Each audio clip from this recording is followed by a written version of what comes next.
Shalom, selamat pagi Bapak Ibu Saudara sekalian.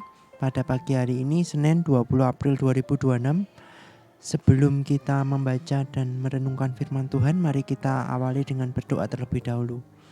Mari kita berdoa. Tuhan Yesus, terima kasih Tuhan buat kesempatan pagi hari ini. Engkau telah membangunkan kami dari istirahat semalam, dan jika sebentar kami akan memulai hari kami dengan terlebih dahulu membaca dan merenungkan firman-Mu, kiranya Tuhan berkati setiap pembacaan dan perenungan firman-Mu, supaya firman-Mu dapat kami lakukan dan dapat kami jadikan pedoman dalam kehidupan kami hari lepas hari. Hanya di dalam nama Tuhan kami Yesus Kristus kami sudah berdoa. Haleluya, amin. Renungan kita pada pagi hari ini diberikan judul Memuji Tuhan di Waktu Malam. Diambil dari Mazmur 134 dengan fokus kita pada ayat yang pertama dan kedua. Mari, pujilah Tuhan, hai semua hamba Tuhan yang melayani di rumah Tuhan pada waktu malam. Angkatlah tanganmu ke tempat kudus dan pujilah Tuhan. Kesetiaan sejati tidak hanya bersinar di siang hari, tetapi juga tetap menyala di tengah malam.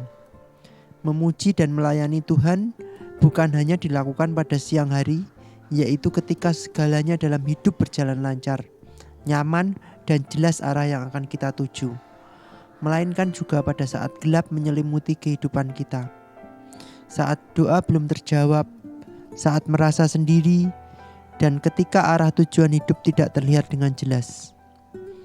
Mazmur 134 merupakan bagian dari Mazmur ziarah yang dinyanyikan para peziarah yang datang ke Yerusalem.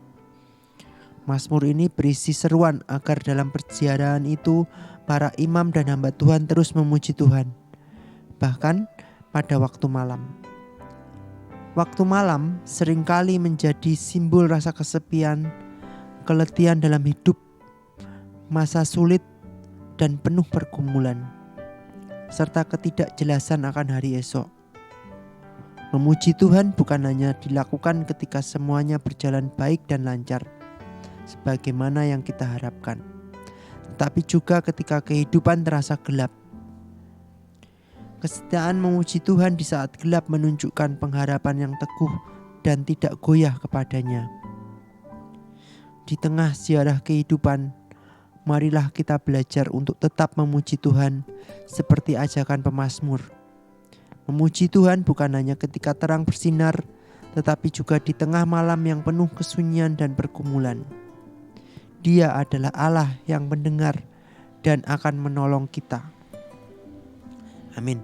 Mari kita berdoa. Tuhan, mampukan kami untuk bisa senantiasa memuji, memuliakan nama-Mu bukan saat keadaan baik-baik saja, tapi juga saat kami mengalami pergumulan, saat kami berada di titik terendah dalam kehidupan kami. Biarlah kami tetap percaya, tetap berharap, tetap setia kepadamu, tetap memuji, memuliakan nama-Mu seperti yang sudah diajarkan oleh pemazmur. Biarlah hati dan pikiran kami tetap tertuju kepada Tuhan Yesus sampai akhir hidup kami, Tuhan. Tuhan, jika sebentar kami akan melakukan aktivitas kami, kiranya Tuhan berkati perjalanan hidup kami dari hari ini sampai malam, hanya ke dalam tangan-Mu. Jauhkan dari segala macam hal-hal yang tidak berkenan kepadamu, dan tutup bungkus kami dengan kuat kuasa-Mu Tuhan. Jauhkan dari segala macam yang jahat. Terima kasih Tuhan, hanya di dalam nama Tuhan kami Yesus Kristus kami sudah berdoa dan mengucap syukur. Haleluya, amin. Selamat pagi Bapak Ibu Saudara sekalian, Tuhan Yesus memberkati.